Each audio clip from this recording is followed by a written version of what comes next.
All right, well, she's getting that all fired up. Got it there? Yes. We'll just double check. Sasha, can you hear us? I sure can. Good evening. I hear you. Okay, good. And we can see you, so that's good. We're all good to go.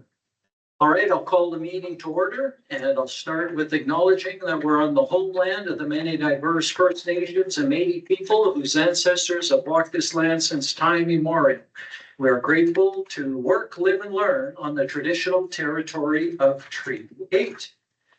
And with that, we have an addition to the agenda, the Regional Economic Development Committee. We have all got that tonight. Was going to add that as 8.3 new business. 8.3, the Regional Economic Development Committee.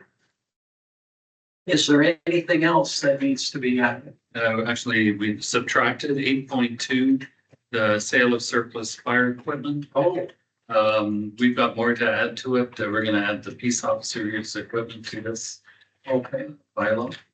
And so that we aren't coming back to you again, with the same bylaw. Well, maybe we could keep it just to get some feedback, because I have some, and others may have some feedback and some questions, and then it might help steer the rest of it. So we'll receive it for information and then. Sure. Yeah. Okay. Anything else? Can I get a motion to accept it with the one addition? Councillor Dunn? Councillor Dunn's made that motion. All in favor? Right, it is carried. And today we have, before we get to our delegations, we have a special presentation to do. For Alan Bloom and his many years of service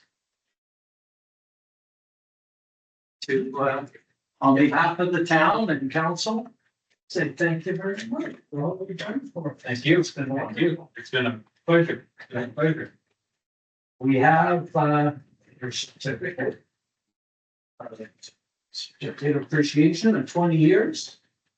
And, now that you're retired, you've got a special watch that, you can do what they do. There you go.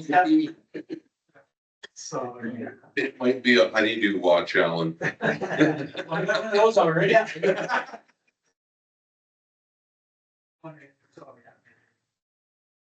Oh, well, last, nothing looks worse than everyone looking in a different direction. So then everyone believes. Okay, Is this a good location? and yeah, it's just good to see. Back up a little higher now, oh, space. Yeah. Cheer up, smile, smile, smile. Thank you, congratulations. Yes. Congratulations. In 20 years and enjoy. Enjoy. Thank you. Congratulations. James, Thanks that much. pleasure. No, Mr. No. John? Thanks a lot, man. That's all, say thanks to me. Oh, thank you. Thank you. Take it. Then we get. Yeah, exactly. Sure, be seeing you. Yeah, now you can track me. Oh,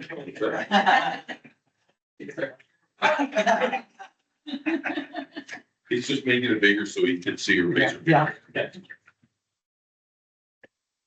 All right, see you. Take care. Yeah. Yeah.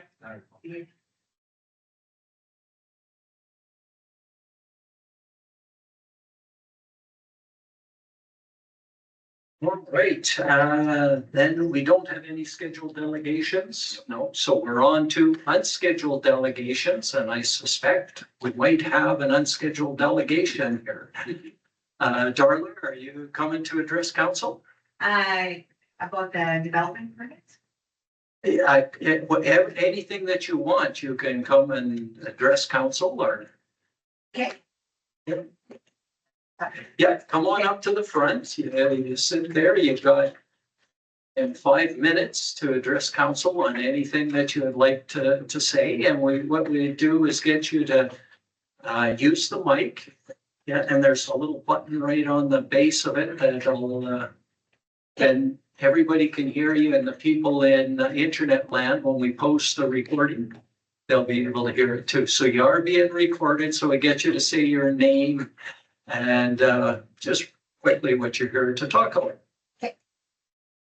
My name is Turn Darla. it on, and you Okay, just hit hit the that. button once and it'll sort of turn red like Okay. this on the. There we go.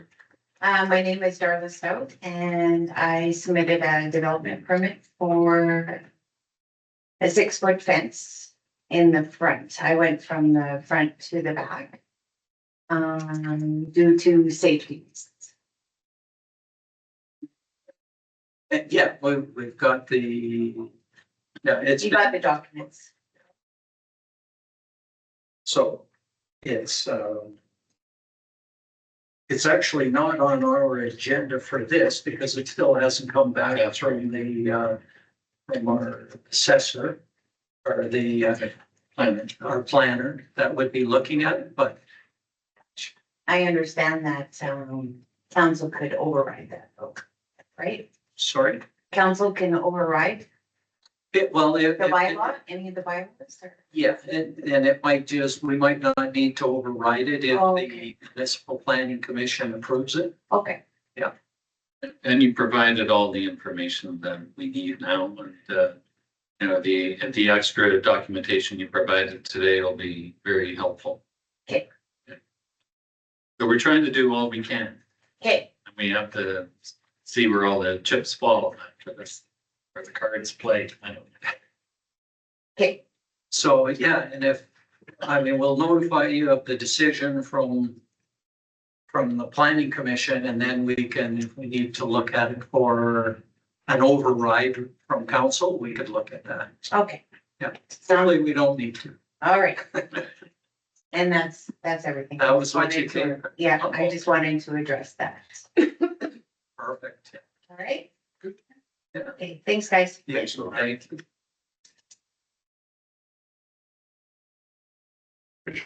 you. Don't know yet. Yeah. Decision. All All right, any other unscheduled delegations? No, all right. So we'll move on to the fire chief's report. Can I get a motion on this? Sir Wakeler.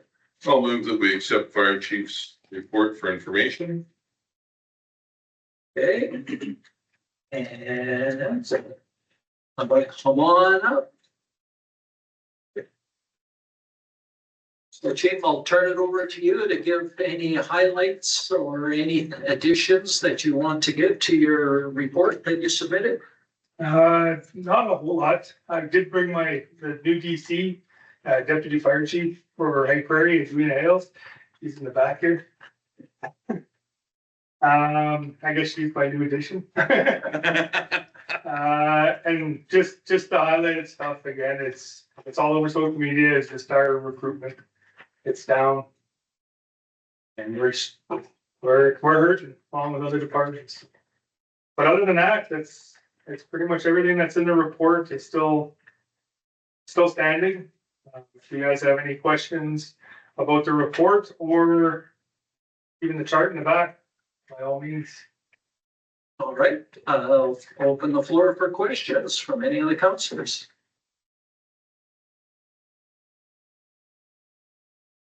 Councilor Daneka. I'm sharing your concern with the number of active firefighters that you have. Are these long-term that have just backed away?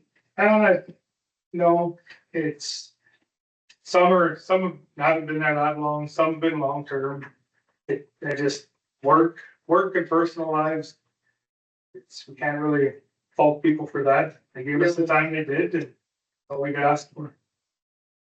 Is there anything that the town can do to help you spur interest or make it a little bit more appealing for somebody to become a firefighter? I am working on it, but it's not quite done.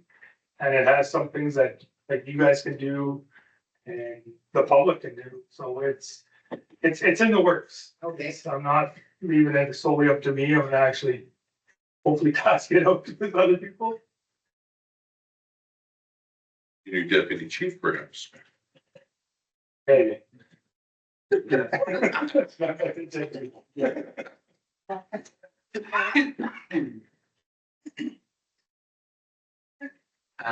Anything else, Councillor Danaka, or you? Nope, that was it. Okay, Councillor Wakel. Have you considered an open house or maybe not even, not something, an open house and maybe something, an opportunity where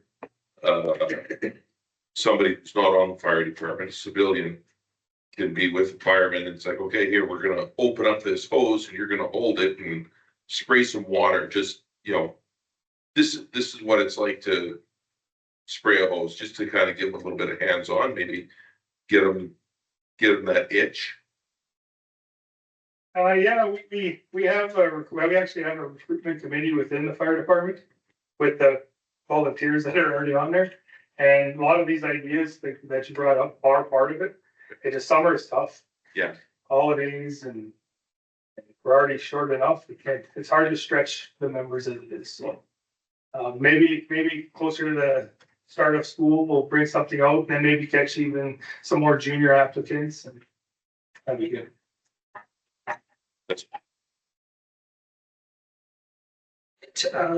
I had a couple of questions. One was around, you know, in your report, you said your requirements for, you know, a new member certification was a minimum of 2 per month. Now, 2 what per month? I wasn't sure. Is that? That's two Monday night practices. Oh, okay. And with that, one of them can be an online course, as long as it's approved with the senior officer with the department. Oh, okay. Got it. And it says untrained firefighter is a civilian on the fire ground. Yeah. What's fire ground? Fire ground, like any incident that we go to, if the member doesn't come to practices or doesn't show up to practices, they're just really a civilian that's on the fire ground. So that's why we hold the standard of the minimum of 2 practices. Because if they get less than 2 practices a month, then they're not trained. Yeah. They're just the average Joe that's on the fire ground. And do you take civilians to a fire? No, No, that's what I was just. No. Okay, that's what I was trying to. if you fill out an application, we'll be glad to take it.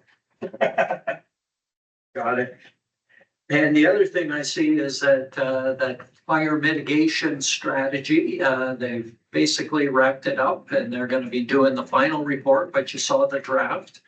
What were the highlights out of the draft, just as a preview? Besides a lot of reading, they didn't leave any stone unturned. Like it was pretty in depth. I don't know if all you've seen it, but it's just in the draft stage. It's 100 pages with pictures and stuff like that. So yeah, they have the town divided into sections there's lots of stuff, and lots of it I find is related around like fire smart stuff. And the stuff that even Brady has been tackling is the shrubbery and long grass, that kind of stuff. A lot of it is indicating on that. But we are, for what I could read out of the report, a low for wildfire, but it doesn't mean we're in the clear. So did it give specific examples of what we should be doing to fire smart our community more? Like Absolutely. So I think there's like 20 different topics, and they start with the easiest step for the easiest action items, and then they go on to long-term items. I don't know them off the top of my head, but I was kind of hoping to wait for the final wrap of the report. So most of the things look doable in your opinion? Yeah, there's some I find they're a little far-fetched, but I don't know, you guys will know more than I do, so. But I do feel there's a lot of items that we can action. And a lot of it goes to even the policies the bylaws. and maybe just updating those. Which, in terms of building and construction and stuff like that, so. I don't know, it's very interesting, so. Okay, great. And last, it's kind of related to what we're talking about and maybe canceling out is the sale of surplus equipment from the town. And I'm just, like, I read the RFD that was there, but I'm trying to get my head around what kind of equipment is it that you don't feel can be sold or is fire specific, if you can share a little. So. It wasn't supposed to be out yet. It was in the mix, as you can tell, it's not finished document. So, just anything fire related. It's hard to make a list because there's so many different pieces of equipment in the fire service. And a lot of those equipment, a lot of them we could potentially use to open things up, whether it's structures to cars, anything, even communication stuff, like communications. You need like special licenses to even have those radios to, again, there's a ton of stuff. Not saying it's all up for sale right now, but those are just some of the major items that potentially could be up. And again, I wasn't planning on talking about this. If the old bylaw or the old policy states that it's should be sold to public. That's my concern, is because as soon as you say all equipment is sold to the public, that's opening it up for the jaws of life. If most people know what it's called. You want me to sell that to Joe Schmo down the road? Or I would sooner see it go to another fire service, right? And preferably a neighboring one. So then that takes a lot of onus off of us to have to drive an hour to respond when now that hour away departments might get those tools.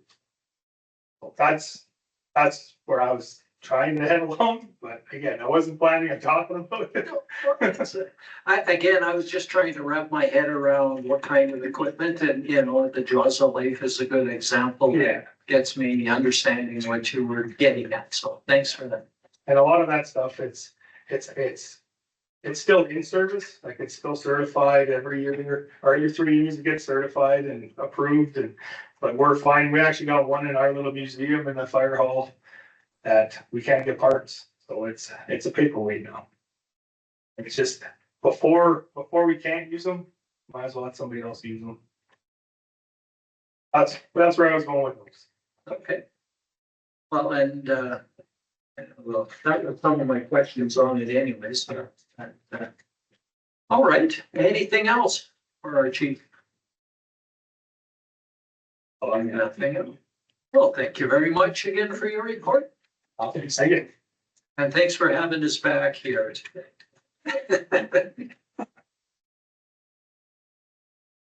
All right, we have the motion from Councillor Wakel to receive the report for information. Yeah. All in favor? It's carried. Moving on then to our minutes from June 10th. I had a motion on these.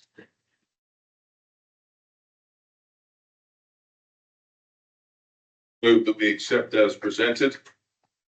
Right, I think we sent these out to get fixed, did we not? we did, yeah. The question was, whether or not Barry Sharkawi had spoken Okay, that evening. right. And it wasn't, has come 3 times, March 25th, May 15th, May 27th. Yeah. So not on June 10th.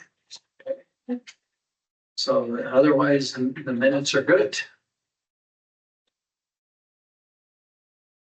Okay, all in favor? Carried. Moving on to our June 24th meeting. Can I get a motion on these ones? Councilor Gray, sorry, I looked there first. Minutes from the June 24th, 2025 regular meeting of council is presented. All right. Any errors or omission in these minutes? This was the same. Corrections. Sorry, no, these ones, Oh, that was this the time last we're seeing these. Yeah. This was our last meeting.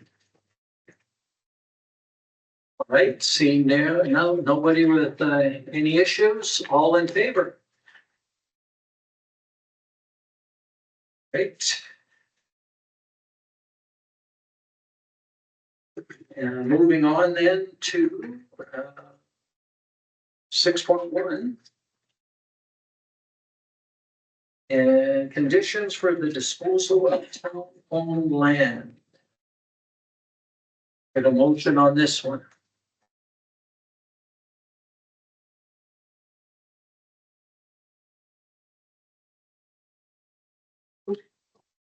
Go ahead, Councilor Shishin.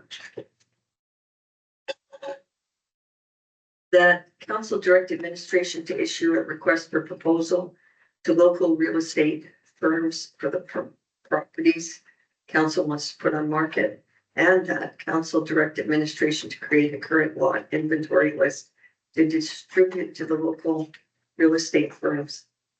And the council direct administration to refresh and revise the municipal land sales policy. All right, I'll thank you for that. And maybe, do you want to take us through your recommendations there? Yeah, well, the policy is relatively old, 2007.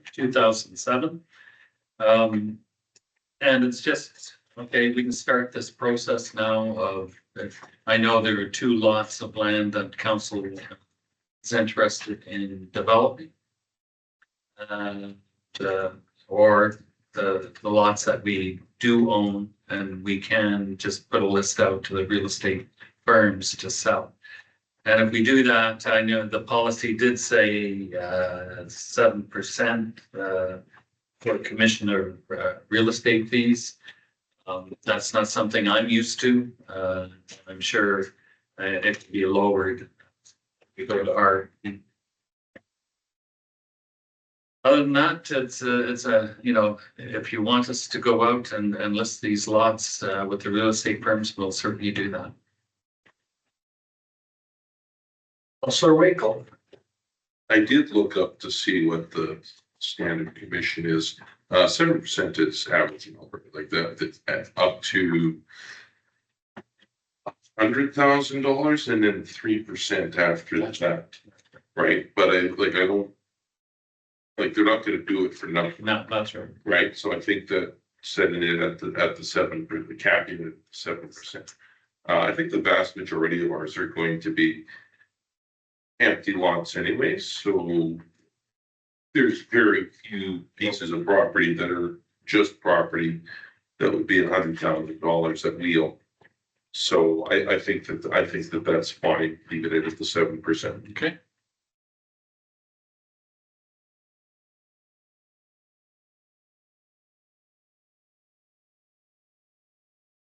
Now, you mentioned that we have 2 lots that for sale. Or who owned those lots, 5 and 7 that were identified when we talked to MMSA, Comiate? When we're talking 5 and 7, was that, I use names more, like the old children's resource land That one. okay, Or are you talking about the ones by the tennis court? the ones by the bigger. The bigger ones by the day, could be all of, like, what do we want to just select 2 properties and put that out there? Or do we want to say we have all these town-owned lots? This one, List them all. that's my take on it. One person. Well, and I'm looking at, when I was looking up in on page 43 with the map of what properties that we have. It does not list very many other, like that 5 and 7 or the old, the field there, the bigger field. Mhm. but I don't see I guess that's, I see it on the one, but not the other. But I don't see the new property that we took possession of from for taxes just this year that we had to clean up. Right. That, it doesn't show it on the map here that we own that I'm aware of. Look at that. That's the one to horseshoe by the Elms. Yeah.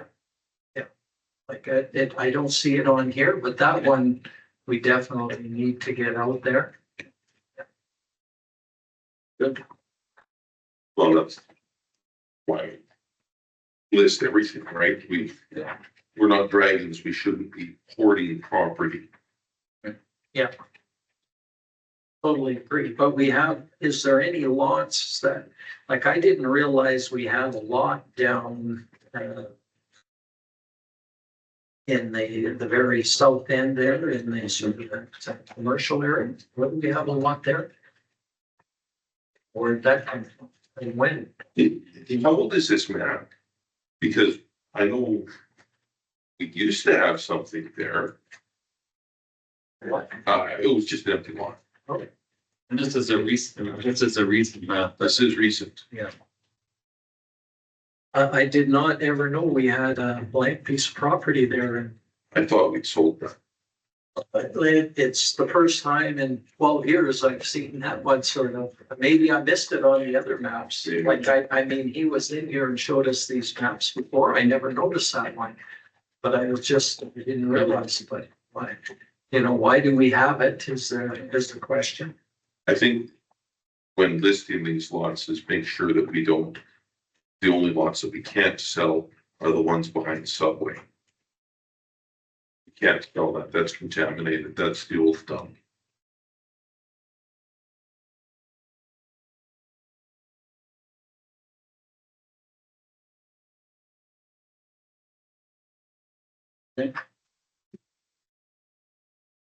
And the other one that I was curious about was this one. It's number, it's really hard to see, but it's up above the, that there. JC Park, or just below JC Park. Get my bearings here. Yeah, it would be just above Cornerstone Development there. Just right here. Oh, yeah. Oh, that one, okay.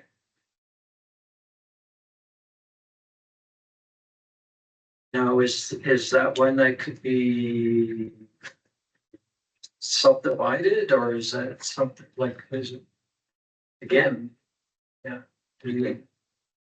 I'm just kind of curious if we have any other uses for that. I know at one time that might be where we were dumping snow, I but was gonna say, yeah. still, it's quite low, is it not? Well, I think it runs down to the river there. That's what I was in my mind here. But do we need that? Is that a necessary thing? Where we're gonna dump this, where we dump the snow. Well, we might be able to dump it somewhere else. Maybe we go, because just above that is JC Park, and in that part of the area, I don't know. I'm just saying, do we want to list that property or not is my question. Because you're right, if we need that for snow dumping, then we don't want to sell it. Is that an area that could be developed? Sure. For housing? Yeah. Should ask. But if we use that for snow dumping and stuff, I'm not sure if that would be sellable because of all the salt and contamination that comes from the snow. That would be something that would need to be looked at Yeah, before we even think of selling that. that would be this piece right here. Right, this is Cornerstone here. Okay, So then that would it's be right there. right here. Okay. Yeah, I see. Yeah.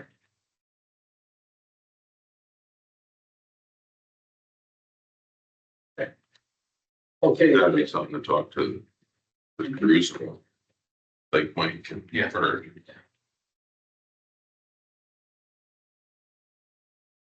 So the first part of this, maybe we can approach this in sort of sections. The first option was to direct administration to issue a request for proposals to local real estate firms for the properties council wants to put on the market. So specific to that, does anybody have an issue with that one? Getting our properties listed with real estate? I'm sort of wondering if we have it sort of backwards. Because looking at economic development and thinking that maybe we should be talking about that before we start to talk about selling the land or including real estate people with the land, because we have a request from a businessman in the town. And I think that I would like to consider that before I consider getting a real estate agent to sell that land. I totally agree with you on that 100%. And I believe at our previous council meeting, we made the motion for administration to put it out to tender or bids and closing off. And then we would go with the highest bidder on that particular property because we had that request. Actually, we've had 2 requests for it. So, yeah.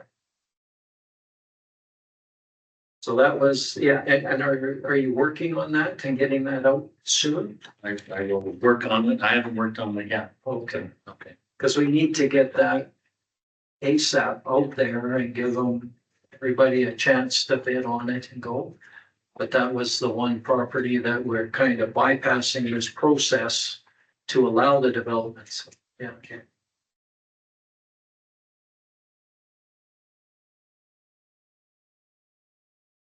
And I think the other thing, well, I guess we could throw it up there, but the other property that we could look at is that the trees that are just to the east of the tennis courts there in between. I don't know if we want to try and develop those into lots or leave it as Or is it green space then? or, well, it's not used as a green space. The trees are pretty thick. I never see anybody in there. However, and this is just looking down the line, we may want to, if we're putting in a subdivision in that area, maybe that particular spot could be used as a green space or a playground or something in that area. Or environmental space? But I don't know, I'm just, Removing our carbon footprint. Yeah. I mean, sometimes, the trees are, it's aesthetically pleasing too, right? yeah. To live by. Yeah, I would think the fact that there's some trees there and we've got enough other empty lots, not just ours, but empty lots in general in town, that will be a lot more cost effective to be developed before we go knocking down 30 trees or however many are jammed in there. That's something else too that we need to look at is when we're doing this and trees are getting knocked down, we should have something in our land use that says, you plant a tree if you're not gonna tree down kind of thing. The carbon footprint, I know John mentioned, it's real, right? And we used to have a lot more trees in town. Some of them were taken down for perfectly good reasons. All the ones that were in front of Friesen Brothers there were tearing the hell out of the sewer line underneath there, so they had to go, but there was trees everywhere. Yeah, I would be hesitant to say to put a requirement to plant a tree, because if you, like you say, you removed the tree because the roots were getting into the sewer system. Well, I mean, you can strategically plant a tree though. Yeah. Right? Yeah, but to say you have to and say that to Friesen Brothers and. Oh, no, I'm not saying that, like, that was a bad spot for trees. I mean, I can't remember what kind of trees they were. But like, they were big and well established, but yeah, the sewer line went right there. So in that case, it was, the trees and the sewer line were But if your sewer line's here, you can put a tree over here, right? Just Well, we're getting a little off. a little off track here, yeah. So again, we're just saying, putting our properties for sale with a real estate agent. Any issues? With just the exceptions there. Yeah, and well, and we'll have to look into those exceptions, yeah. Well, we've got the land that we want to auction off. We've got, some land, like the treed ones, probably not in at this point in time. But anything that's sort of a vacant lot that's ready. Yeah. Okay, council direct administration to create a current lot inventory list to distribute to the local real estate forums. Maybe we could bring it back to council just to look it over and just see what you're putting up. Good idea. Keep in mind, that'll be in August. At this point, because we scrub their next meeting. I still think though that we've already said with these, where the CRC used to be, we're kind of bypassing this because we've got two people that are interested. I think that's still gonna proceed though. Like we're still gonna do, did we lose touch? Yeah. No. That particular deal as is, like, put those particular parcels up for public bid. Yeah. And then the rest of it falls under this. Just want to make sure that that's, So I'm not going to a real estate agent for the CRC land. no, it's okay. That's a bit, I'll put out of tension. That's, I think that's what we said last. Yeah, I just wanted to make sure. Very good. Okay, and that council directs administration to refresh and revise the municipal land sales policy, 2007. And bring it. So no issues there? All right, so we had the three parts to the motion and everybody seems all right with each of the parts? Okay. May Oh. I ask a question, Mayor? Absolutely. I keep looking to you. Put your hand up if you have a question, or you can chime in like you did. Okay, very good. So my question is around the first part. I'm fully in favor of it. My question is around the, like, transparency and how we're going to advertise and what selection process. I mean, I know there'll be an RFP, realtors will come in, but how's that selection? Is there some sort of, equitable way to, I mean, I'd find it hard. How are we going to select?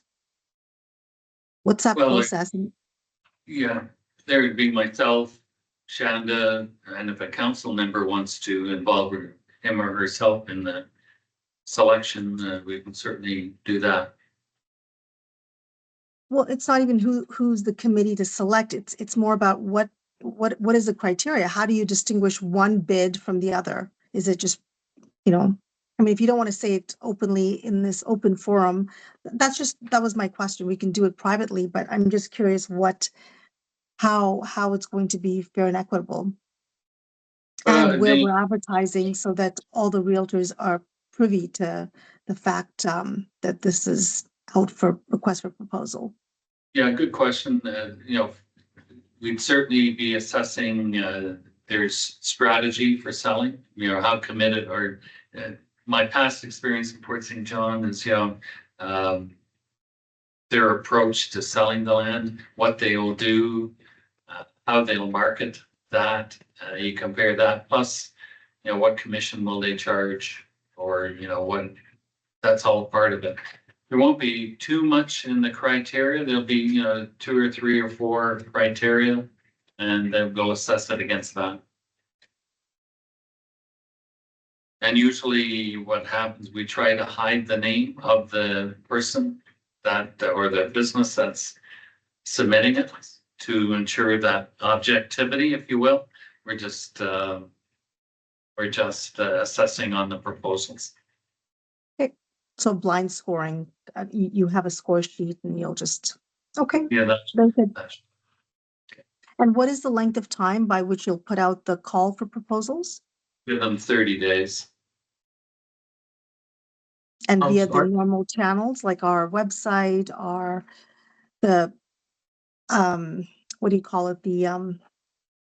I would Are you actually, putting an ad in the Southeast News, or is it just, you do that, but we'd want a local firm.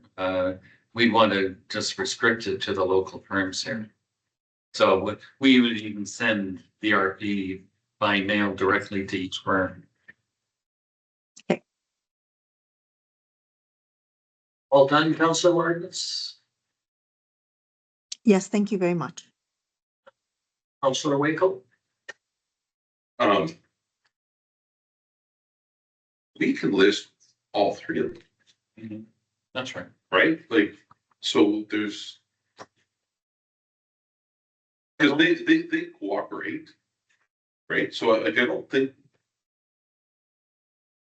Well, if it's listed with one, any of them can sell it, but somebody has to take the information and post it, or can they all post it? I think they can all post it. I'm not sure how that worked. I mean, I haven't done it that way.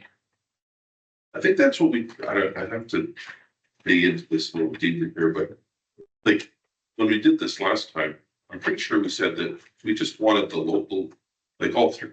I think is there three? There's. Yeah. Century 21, Royal LePage, and Grassroots. And that, I think that's it, right? Like, I don't think we should be excluding anybody from this. Allow all three to list it if they want.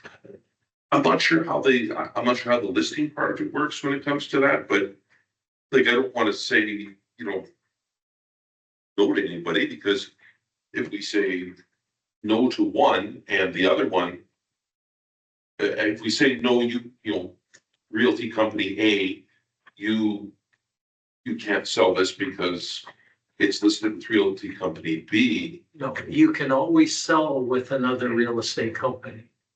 So like if you're listed with company A, company B or C could sell that. But yeah, so they can sell any of the properties listed with any of the other ones. The issue is there's usually a commission, a listing commission and a selling commission. So you would get, so much for the listing commission they would get for listing it. And then so much for the selling commission.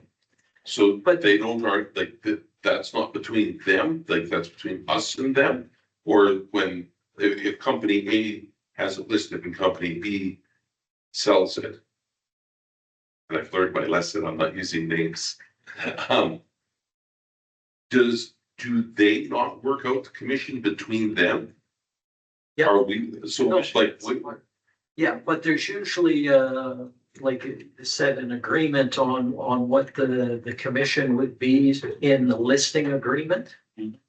So you have a listing agreement that says this is, like you said, it's 7% up to 100,000. It's less after 100,000 and after. yeah, So that's the way it usually works but out of that 7%, and don't quote me, but I believe it's roughly half and half, 3.5% for the lister, 3.5% for the seller.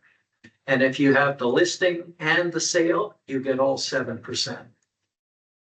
But if you only have the sale, you get 3.5%. so we're not involved in that then? No, so that's between them. That's right. But still, that's. But it is the listing part of it. Now, and your point is let all three companies list it, is what you're saying. I don't know how that works in the real estate world.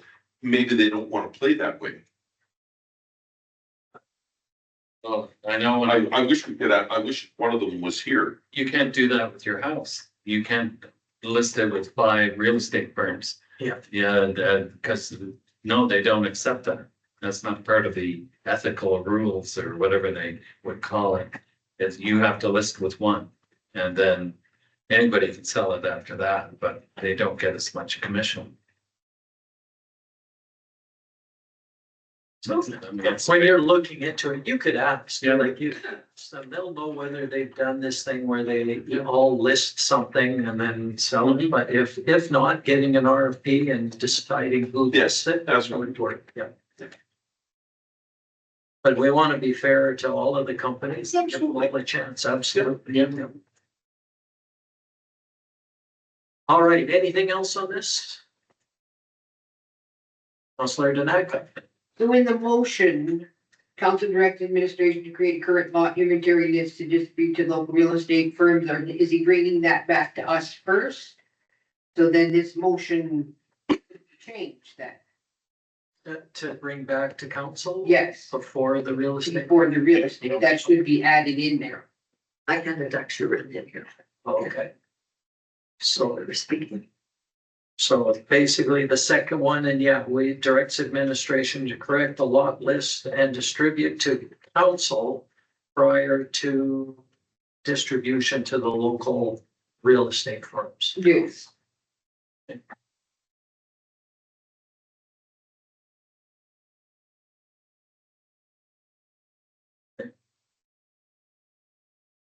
Anything else?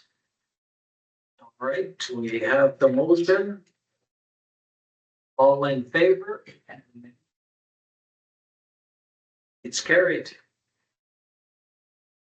6.2. And business license bylaw. Get a motion on this one.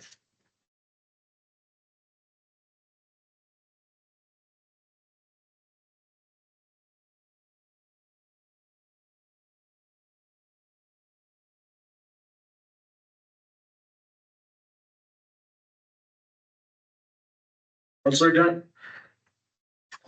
So this is the discussion, maybe, because I don't agree with this. Option 2, the council not exempt non-resident towing companies from paying for the annual business license. Okay, we'll get the discussion rolling with the motion.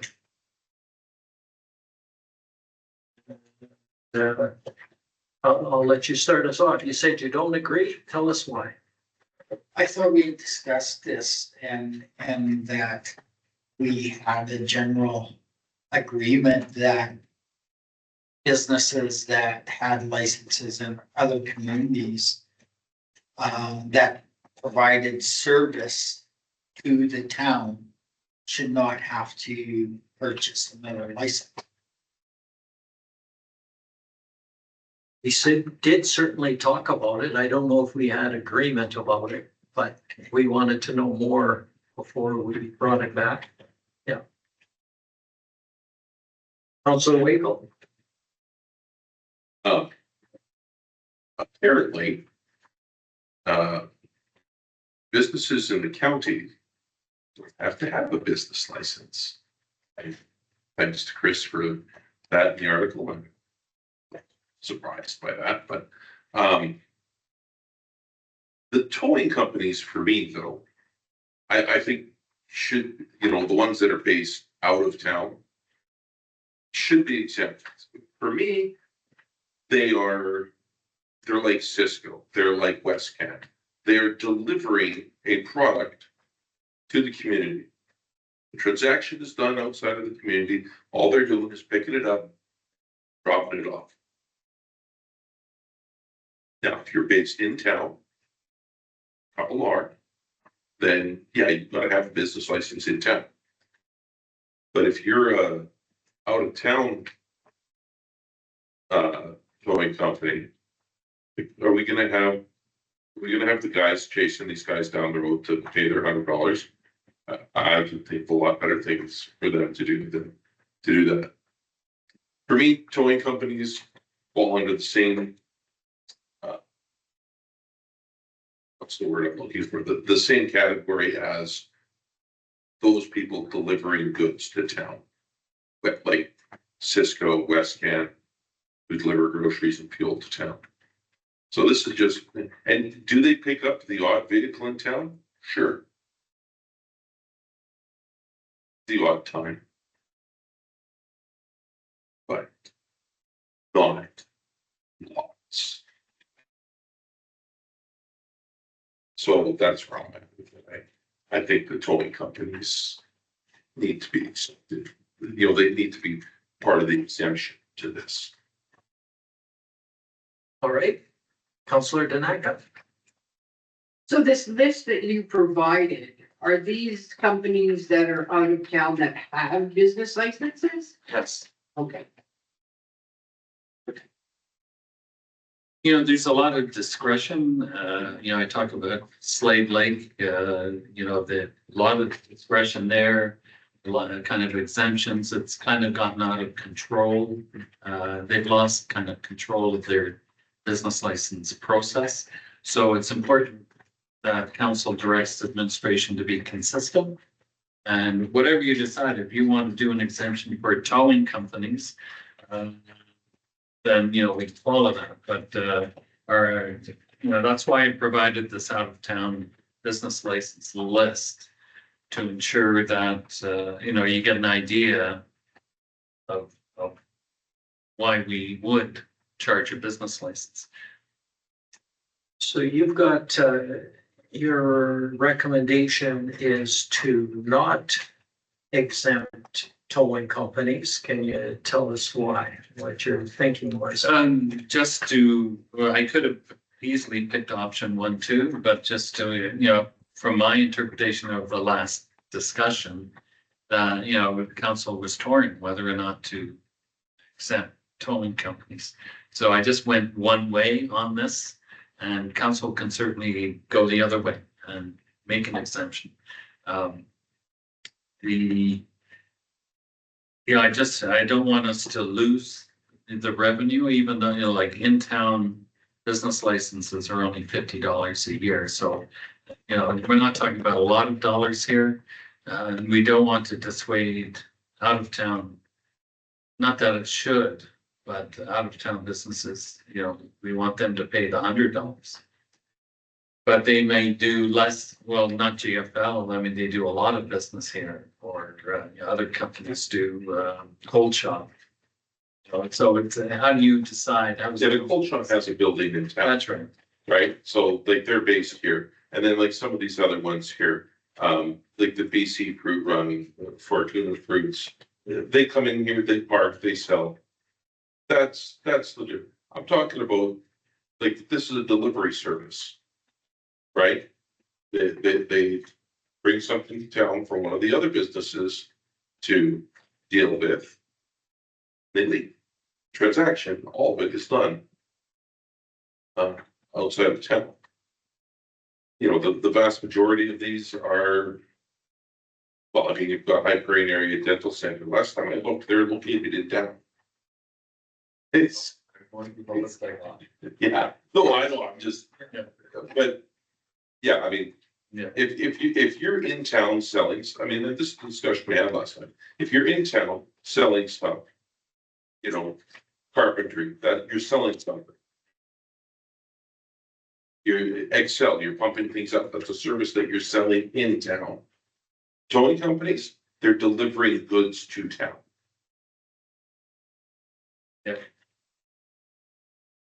But not always.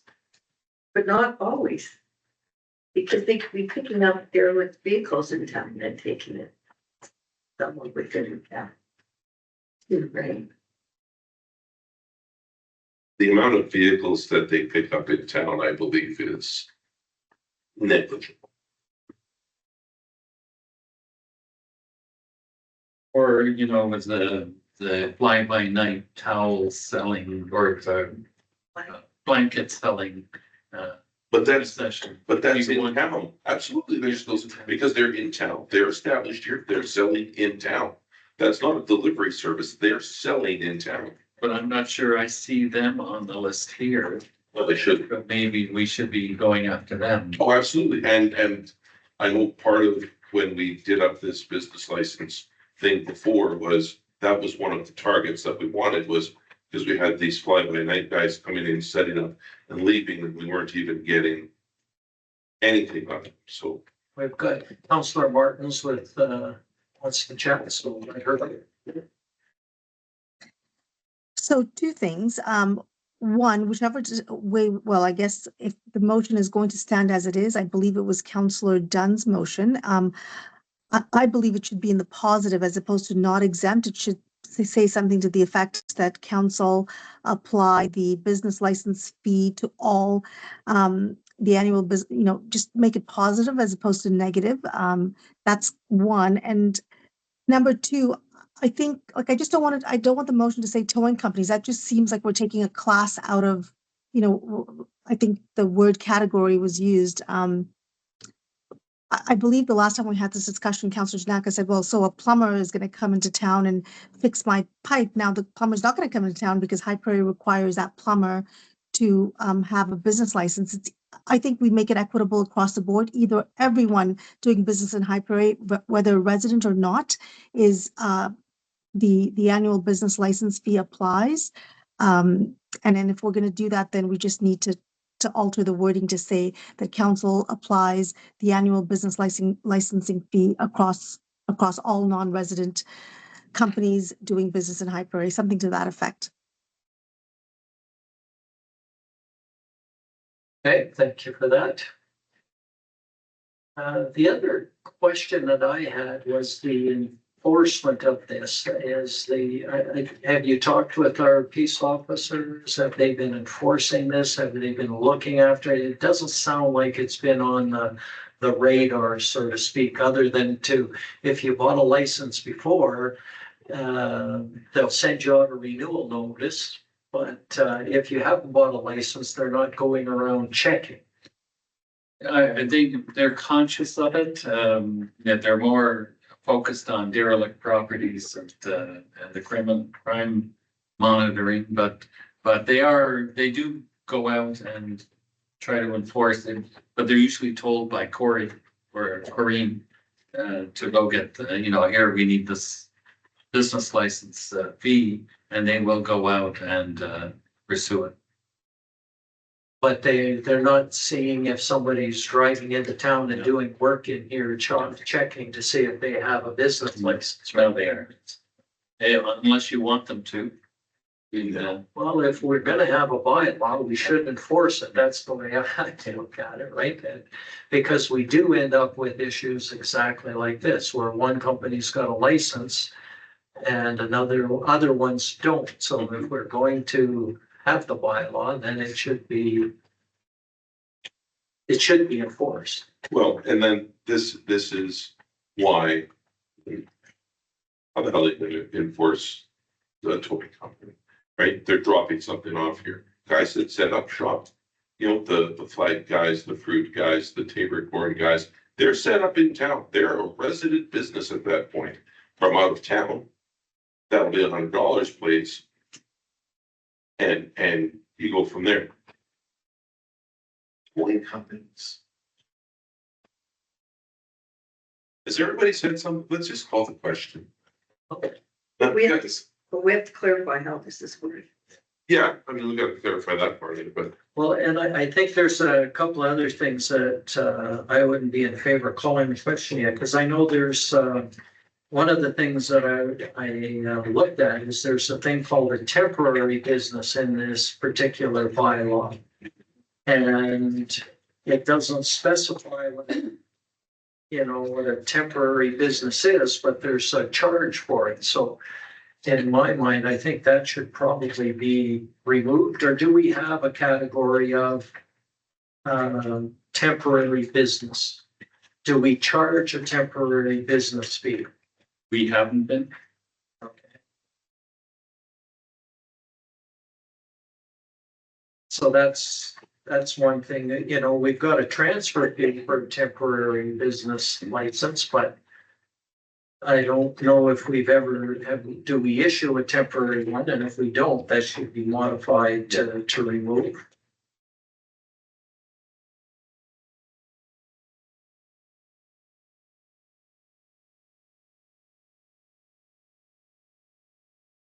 Temporary business is defined in here. Yeah, but we don't have a cost for a temporary license. Like there's nothing in the fees bylaw that talks about a temporary license. Yes. And what would be a difference with a non-residential and a temporary in terms of cost and, but yeah, you're right. It does say that temporary is under 2 weeks. But it doesn't give a rate.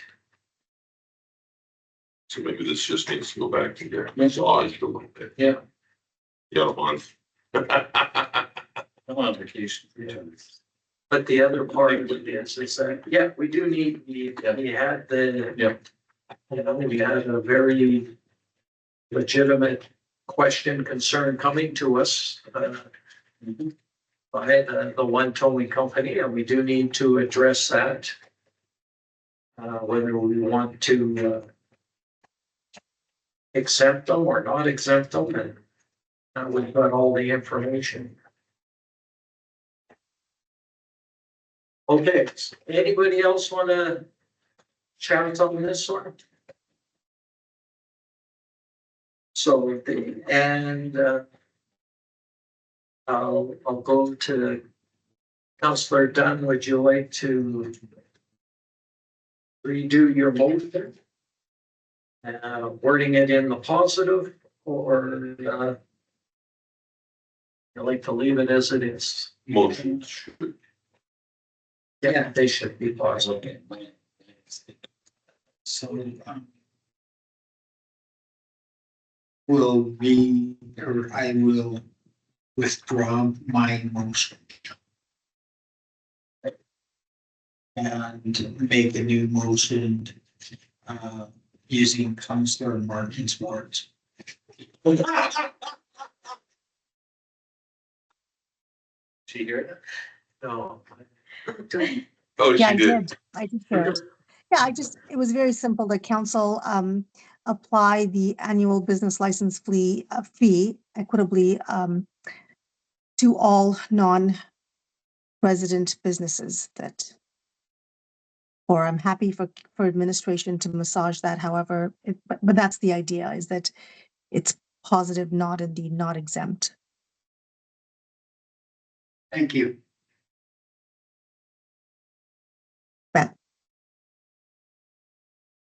Yeah, they're very simple ways to receive this for information, but that's okay. That's that I think we're saying the same thing. We're just saying it in a different way. Yeah. Hey, any other comments before we vote on it? So what's the motion now? Yes. The motion is that the business license bylaw be applied to all businesses, all non-resident businesses consistently. Basically, in a nutshell, saying that the towing companies are not exempt.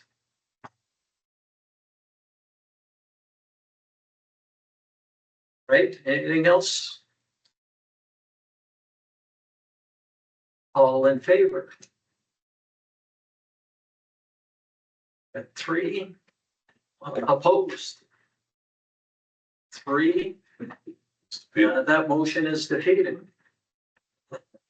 I can see where we're going. How about? But where do we stand? Do these businesses have to pay the fee or don't have to pay the fee then? Well, it would be, they would have to pay the fee. No, Well, I mean- based on this vote. Yeah, but if we voted the other way, chances are it's going to be defeated also because it was going to be a 3-3. That's why I was and we don't have the tiebreaker counselor here this time. If I may. Counselor Wakel. I move that we receive this information and administration massage this somewhat, iron out some of the other things in there, the temporary business part of it, with it, to get those fees in there, and then bring it back to our meeting in August, our first meeting in August. Okay, That should pass. all right.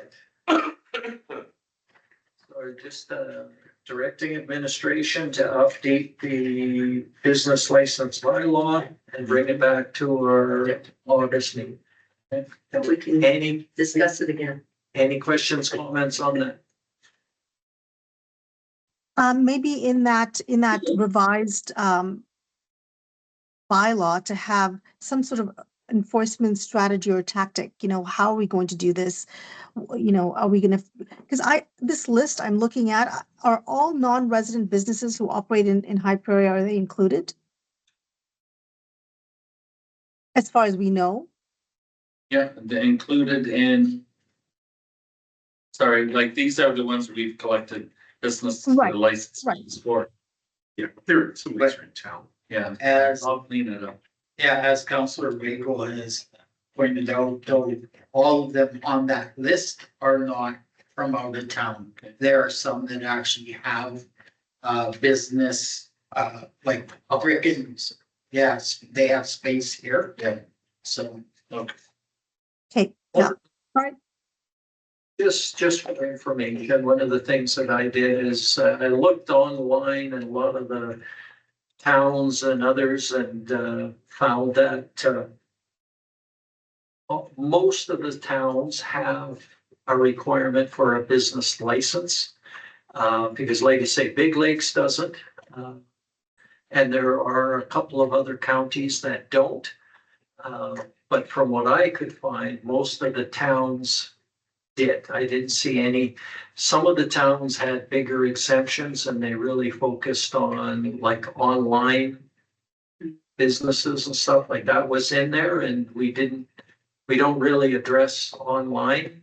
And the other one that's specifically addressed, it's through some of the public or the provincial regulations, is that if you are a regulated body like doctors and lawyers, you don't necessarily need to have a business license or yeah. So they're they do not need one. So we may want to look at that exemption list and update it.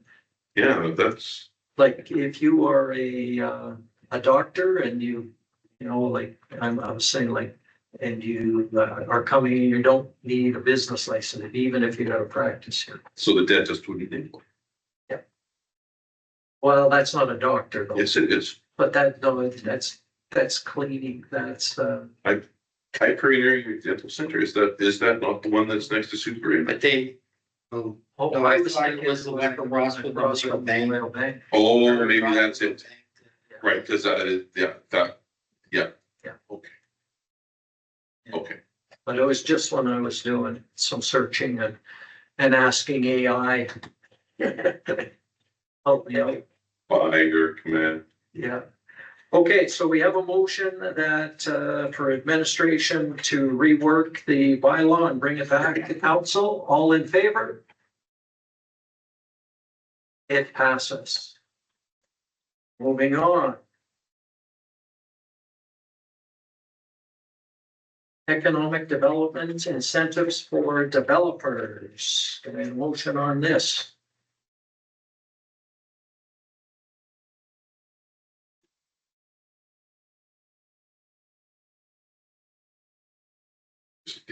Council Wade.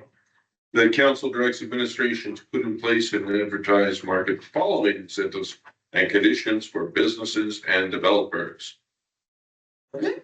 And then we do the discussion. Okay, we need to know what those incentives are, but yeah. So we'll open the floor. Maybe we'll start with our CAO to say, what would he recommend that we do? I mean, there's options here, but which ones would you recommend or? Well, and yeah, I do like the graduated municipal tax requirements, that's one. When developers want something more substantial, if they're gonna build something that's $1 million apartment building or be more than that. But I think they want, I like the 20% off the lot purchase of any lot.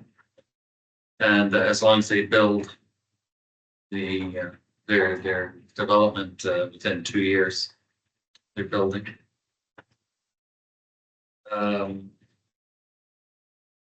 Preference would be given to higher density residential units. As far as attractive for us as council. because we need more new residential units. So those are the two that I see, and waive any developer cost charges. Connecting. So those three. Okay, Connecting infrastructure. all right, Councillor Waco. Some of this is reverts back to our earlier discussion. You know, the first one here, 5 local real estate firms with a list of town-owned lots that the council wants to sell.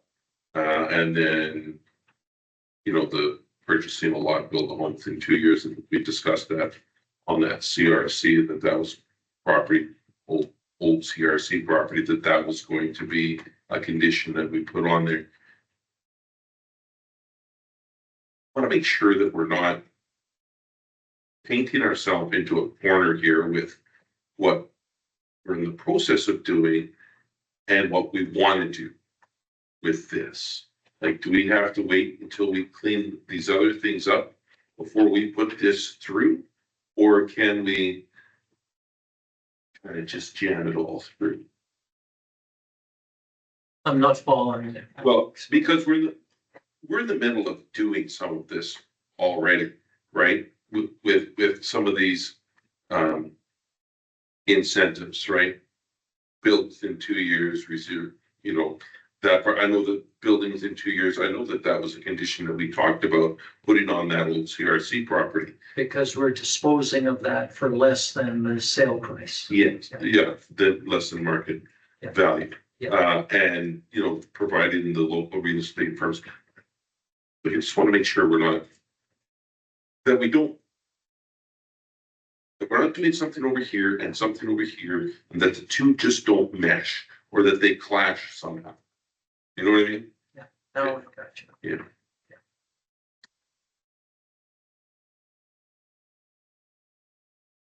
My thoughts are, I would rather see a reduction in municipal taxes versus a reimbursement of the lot purchase price. Then we get into, did they pay the right amount for the lot, or did they pay too much? And now they might get creative and be paying $1 million for a lot and saying, well, that's what I had to pay to get the lot I needed. Yeah. So I would rather, say we'll reduce the taxes. I like The graduated tax. a graduated Yeah. tax, like they get 100% on year 1, 75% on year 2, 50%, 25% in year 4, and then year 5, it's full taxes. And I was thinking more about this. I would like to see that for anybody coming in and building multi-unit residential. But I'd also like to see that same tax benefit for infill development. If we have somebody that wants to demolish an old house and build a new one, because we don't have a lot of newer lots, and we've got a lot of very old homes that could be taken down, and the whole block gets revitalized when some of those are removed. And nobody's going to do that with because there's an extra expense of what did we pay to clean up the lot that we inherited there? It was 15 or 20,000 to clean it up.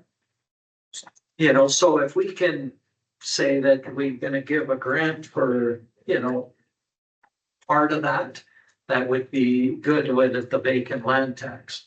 But Yeah, and the other thing too is that some of those older homes, somewhere buried in our bylaws, there's a provision that if you're taking down an older home and putting something new up, that you put new water and sewer lines into that property.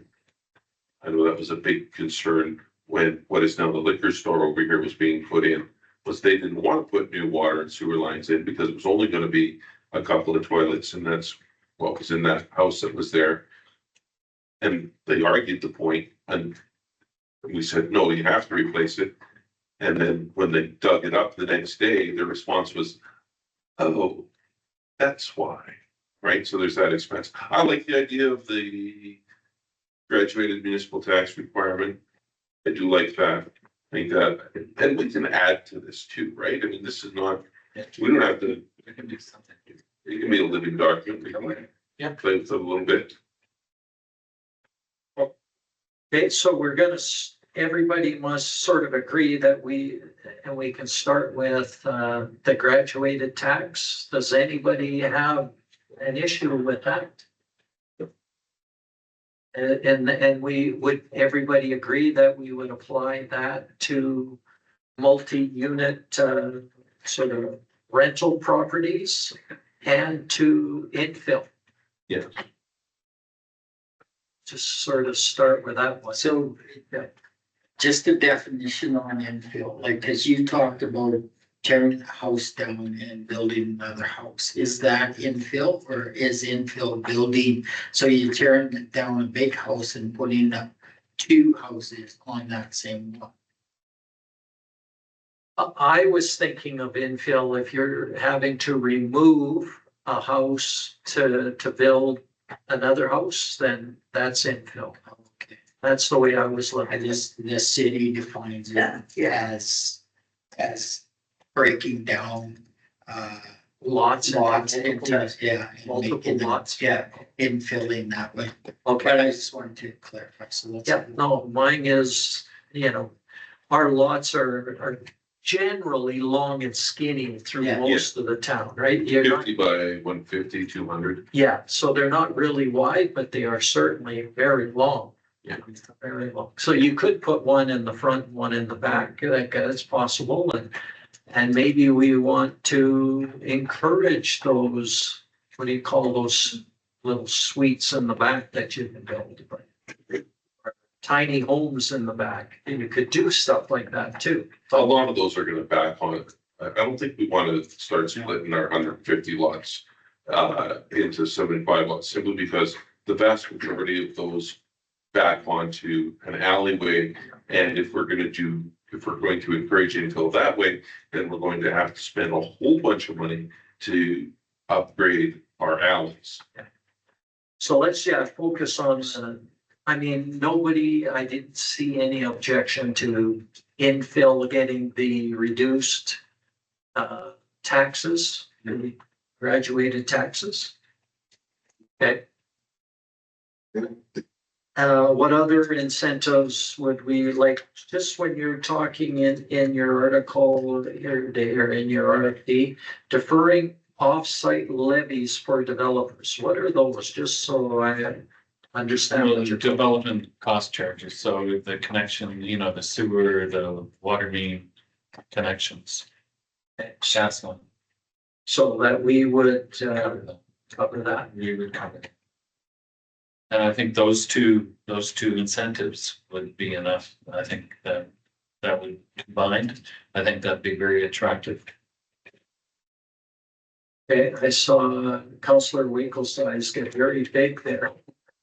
So just go ahead.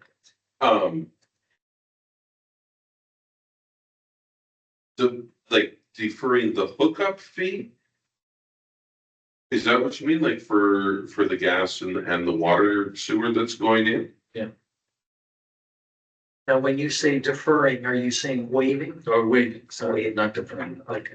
exemption, it's exemptions, that's how I've written it, so. Yeah.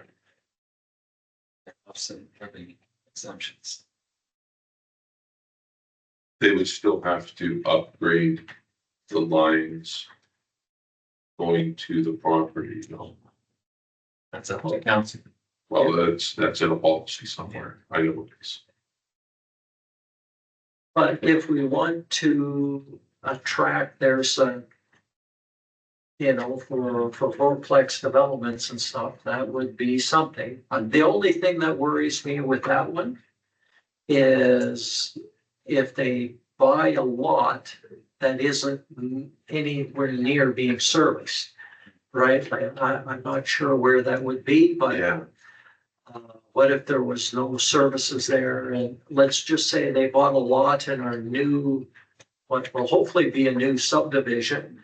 And then we had to put in all of the power and water, and it's a long ways.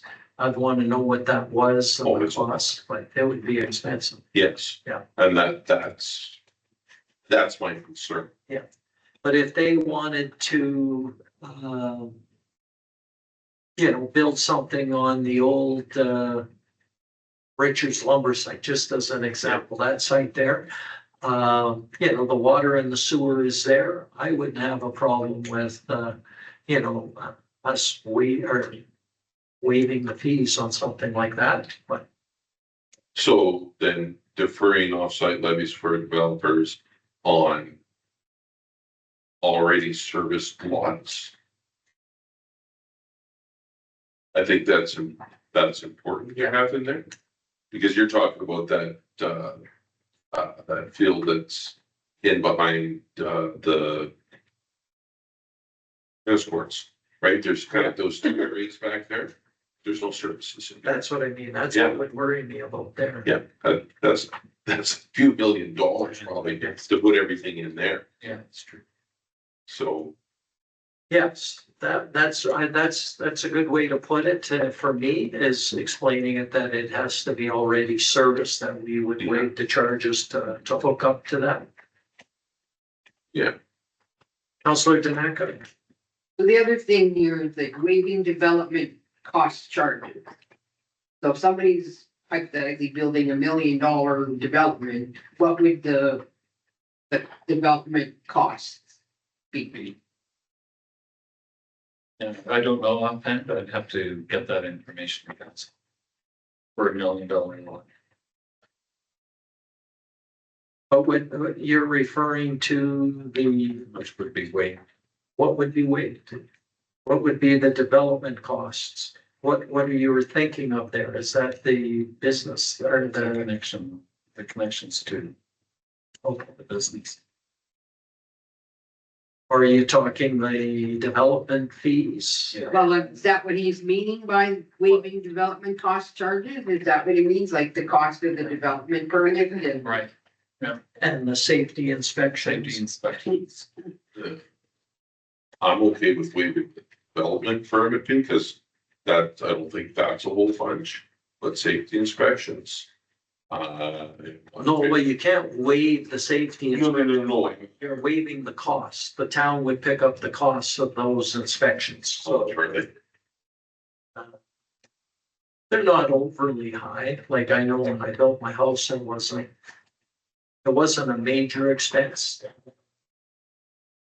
And I don't know what it would be for an apartment. Like obviously it's multi-dwelling. You'd have to be in there, but it's not. Yeah. Yeah.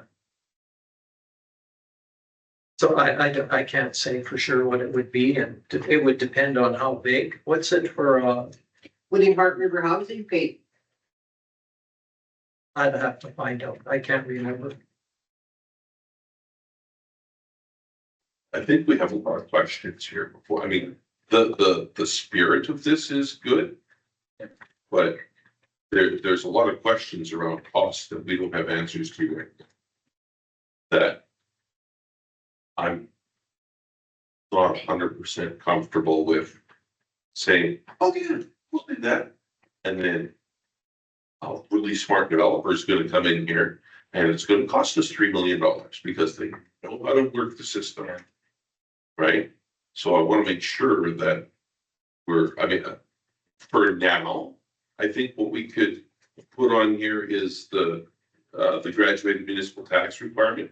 That's easy. We know those costs, those are pretty set. But the rest of this, these hookup fees and all that, I want some hard numbers before I put that down on paper. Yep, I can agree with that. I have another question before we sort of move on is, that to be effective, administration will need to find appropriate approach market. I don't know what that really means. What are you saying there? It's just how we're gonna market this. I think that's what I meant. I wrote this a time ago, but As I think it's our approach to market. to market. Okay, so, Not selling. okay. Yeah, I just wasn't sure what you meant. No, that's what it is. So, Okay, so I think it's the same. I was going to say that I was going to add, was going to complete my motion by saying what I said, and then, graduated municipal tax requirements, 25% the first year, 50% second year, 75 on the third year, and then 100% on the fourth year is what I was gonna add. The rest of this we can, and then we can have a supplement motion to bring the rest of this back. Let's say the second meeting in August, because we're dumping a lot on your plate, and you're gonna be gone for a couple of weeks. To come back with some hard numbers on what the rest of this would cost. So just so we're clear, is it a 4-year graduated tax where it goes 100%, 75, 50, 25? well, you're only But that's- start in the first year, You get 100, just no 25. no, first year you get, no, I'm thinking you get no taxes in year 1. Okay, That's what I was. okay, yeah, no, I'm good with that. I'm just looking at, I want Yeah. to, it's your motion. Yeah, no, and you know what? Sure. Yeah, go 0%. 0, 20, so it'd be a 5-year plan. Yeah. 0, 25, 50, 75. Yeah. Okay, yeah, so you're getting 100% deduction in year 1, or Or just the municipal just the portion. municipal portion, not the School or any of that other stuff. school or senior housing. Yeah. Yeah, well, because that's all we can do. And we agree that we should have the requirement to get those, have to build within 2 years, Yes. right?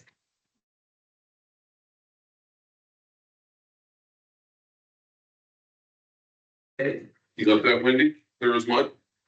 That's fine. I have a question. So I was gonna add the proviso of build something on that piece of land within a period of time.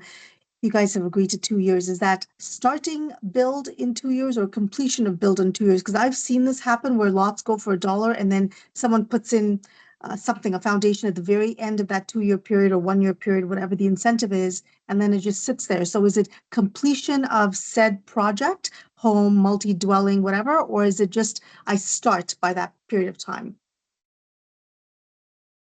I think completion. yeah, in my head, it's And I know completion. what I would want, but we just need to be very explicit and specific, right? Because I think that these things, like I think Councillor Wakel said, some, really smart person is going to come in here and read the letter of the law and take, I'm not saying that will happen, but we need to, dot our i's and cross our t's on this. Now, just on that, like, I totally agree, and maybe we can deal with the other one for infill development. Are we fine with including that? Or do we need a separate motion on infill development? I'm good with it. It's all the same. So may I ask, Sorry, go Yeah. Go ahead, Councilor Martins. Thank you, Chair.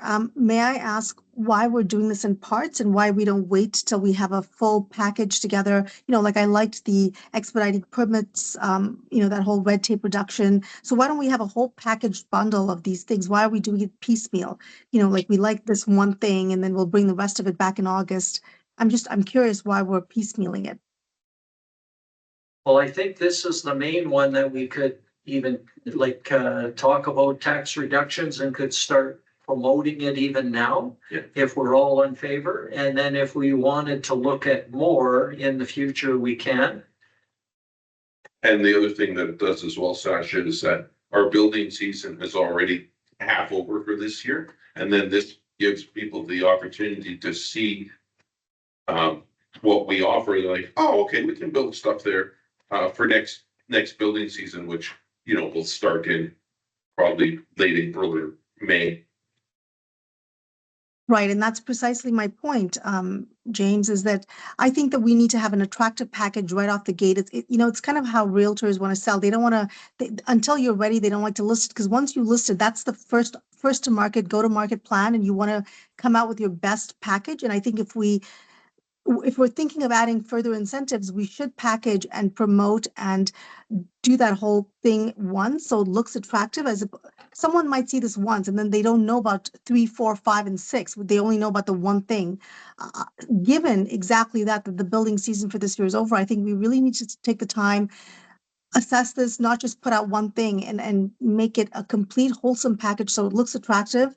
And take the next month, that's only 2 or 4 weeks off, and do this once and do it well, not do one thing, launch it, market it, and then, because someone might only see that one, a developer might only see it once, and they don't have items 2 and 3 and 4. So I'd be much more in favor of doing this fully and completely.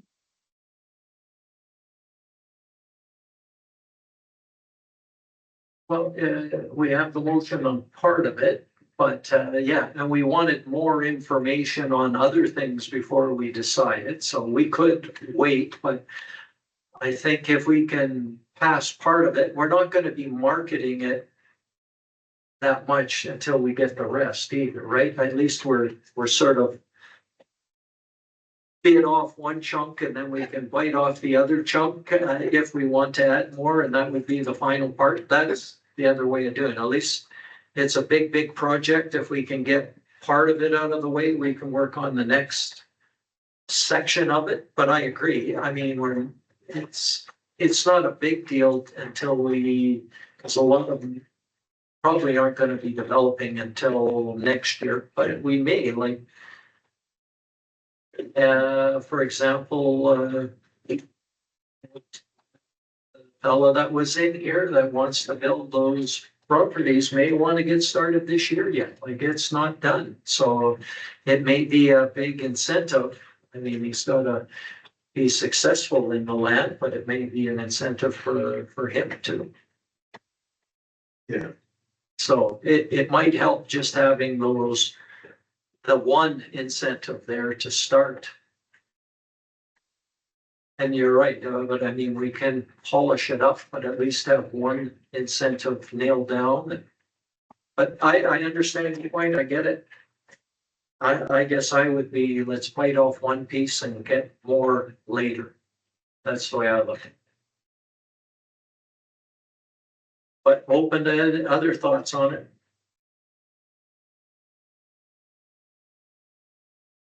What's that? I said I'm good either. Oh, okay.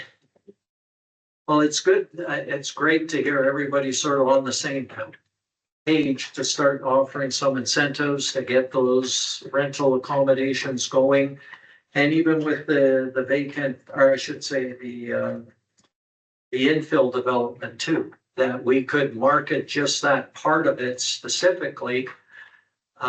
Maybe we should make a different motion on that the more I think about it, because this is what we've been talking about is exemptions for multi-unit dwellings. And infill is a totally different animal, so we may want to, I'll make a motion on infill after, just to. It'll be cleaner, yeah. Yeah, it would be cleaner, just to make sure it's clean in the future. Oh, bless you. All right, we had a request to call the question. All in favor of calling the question? So let's read the motion, please. No, this is a motion. We had a motion to call the question.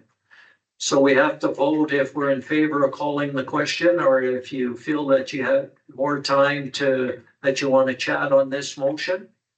No, I know, but what would that, I know that you want to go into vote, but what is that motion for the vote? Is it just that graduated? Is that the only line? How will that motion read? Let me just go back to the motion. I'm in favor of calling the question. I just want to understand what will be.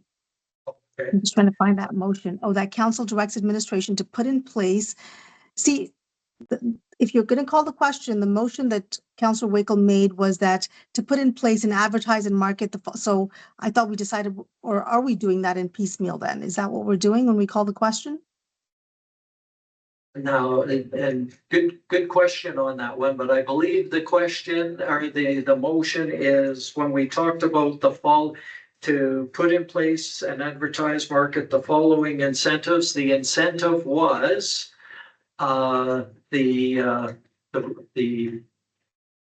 Graduate. graduated tax reduction, which would be 100% deduction year one, 75, year two, 50, year three, 25% in year four, and you get full taxes in year five.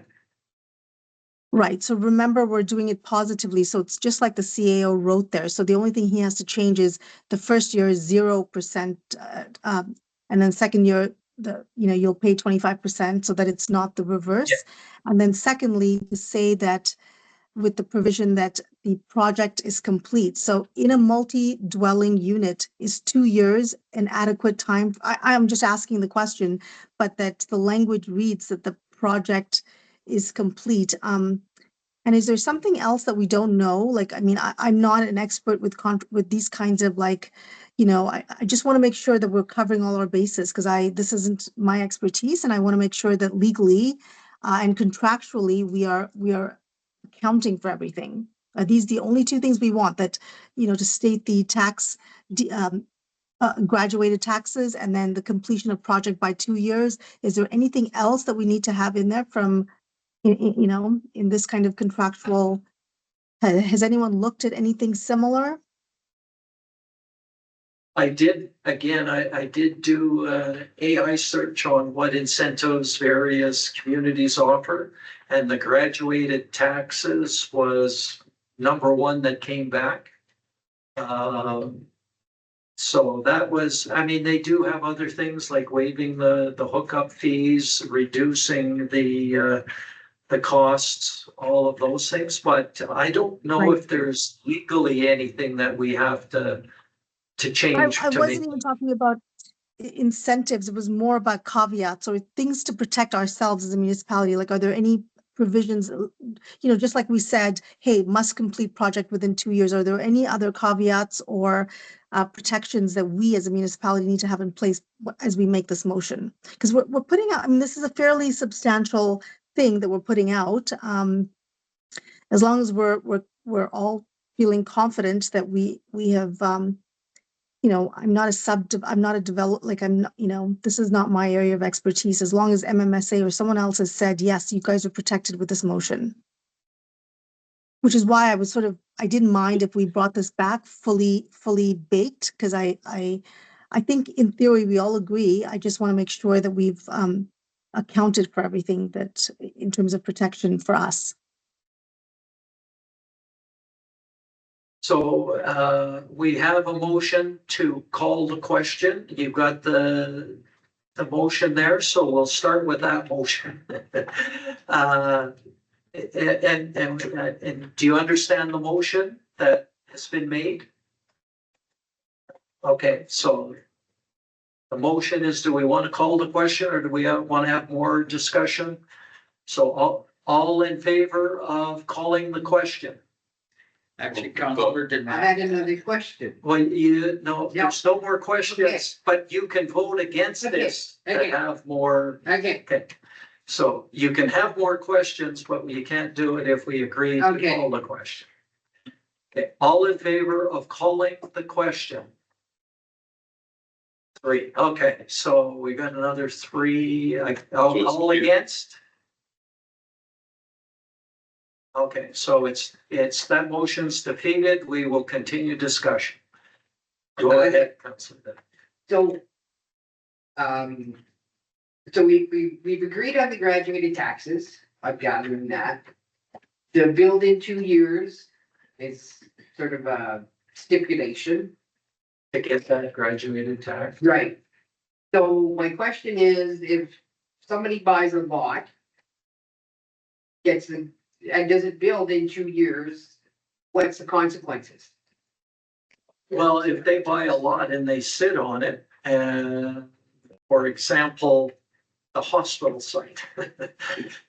Prime example is, we don't have any, they're not getting any tax breaks. But they, right, like. The other part that I wanted to talk about. And maybe get started, we've talked about it before, was more of a vacant land tax. Is saying, if you've got vacant land, you're taxed differently. To sort of help. It's sort of a negative way of churning up, development, but maybe that might help. Can we do that? Yes, you can have a vacant land tax, yeah. So anyways, let's stick with this question and get that, because I was gonna bring that one up after. And so. Okay, so the motion is that we would approve giving developers of multi-unit dwellings, fourplex and up, a graduated tax rate, providing they develop within 2 years. Yeah. That's where we're at, right? Yeah. All right, And just to answer Sandra's question, she asked if 2 years is enough time. Yeah, 2 years is enough time. They build baseball stadiums in 2 years. okay. Any other discussion?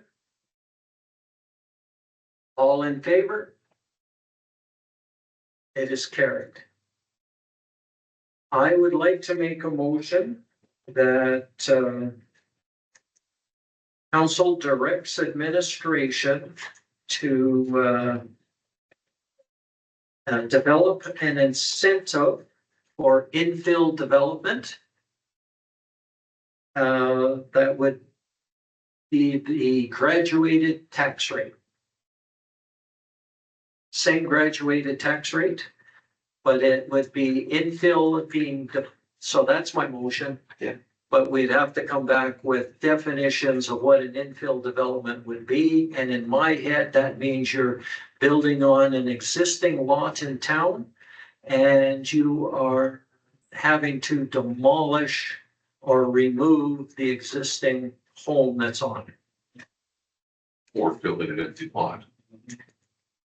Because, for example, the one lot that we've got in the horseshoe there, there are services there. We've already taken care of the demolition. So They wouldn't get the incentive, the tax break on that one. I'm thinking the tax break is so that somebody, because if you're buying, this is my thinking, is if you're buying a lot or you're thinking about it, and it's costing you that additional $20,000 to take the old house off, you're less likely to do it. But I would, if we can give them an incentive that would make it a little more attractive, then they might take down some of the older rundown houses and put newer properties on. And that's where I would like to see the development. I did some number crunching that might just, I can give you a little, if we went with the same tax deductions of,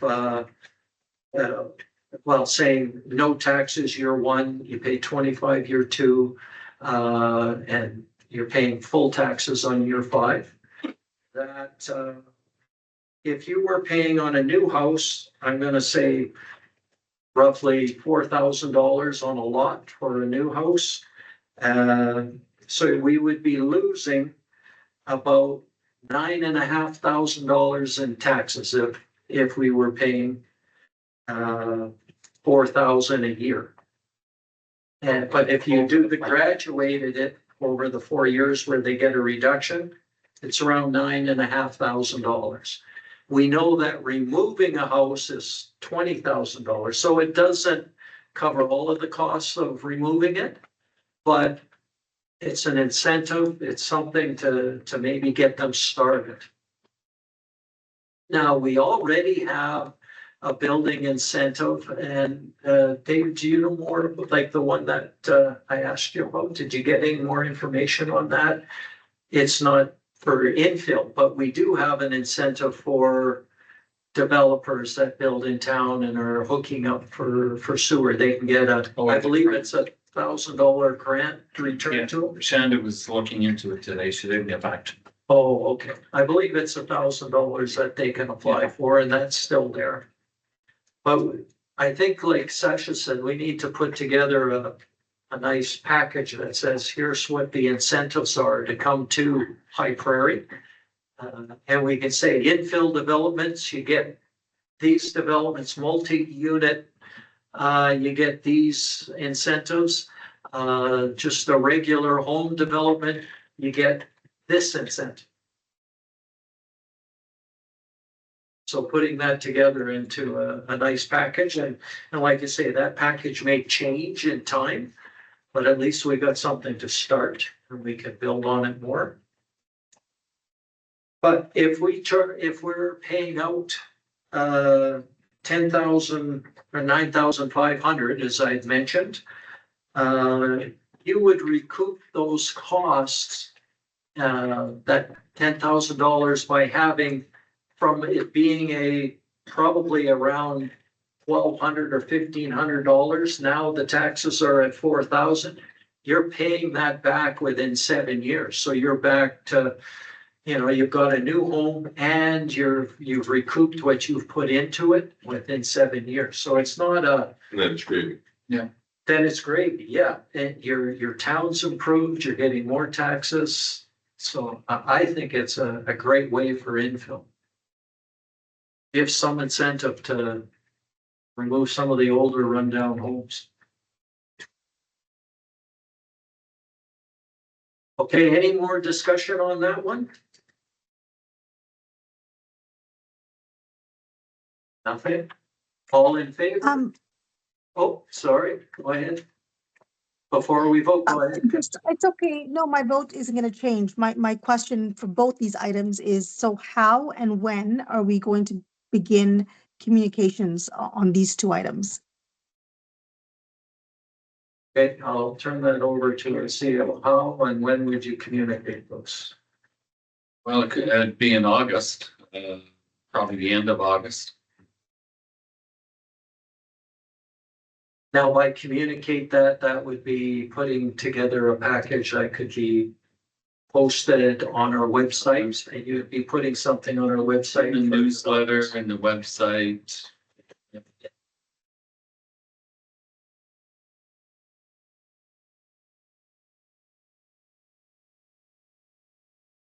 And I think also with that, if we voted on it today, we could, if we knew of anybody that was developing, you could promote that with them, so that they would know. Well, I mean, it takes very little effort to put a little blurb, like a really cool, just hot off the press, council voted on development incentives, like effective immediately. So that could go out on Facebook, for example, tomorrow, and then those links can be shared. And so it's active now as opposed to end of August, right? I mean, I know that the whole package in a Marcom piece might take a little bit longer, but a quick image done up should be very little, like it can be done pretty much. It's just typing it out. I mean, that was our whole rush, right, in passing these motions, because I had originally suggested waiting. So if we're going to wait until the end of August anyway, then what was the point of rushing to get these motions to pass now?